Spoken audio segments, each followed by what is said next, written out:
Homie, dnes musíme zaplatit pojistku. Mohl bys to poslat? Samozřejmě, pojištění je ten největší vynález. Kdybych měl nehodu, zaplatí mi. A přes nehody já jsem expert.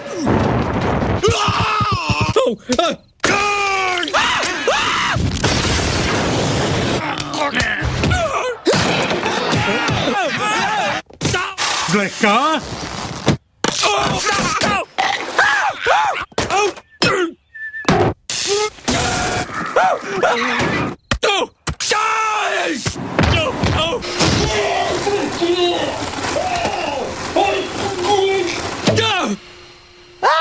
Co je? Jen kousek? Už dostal!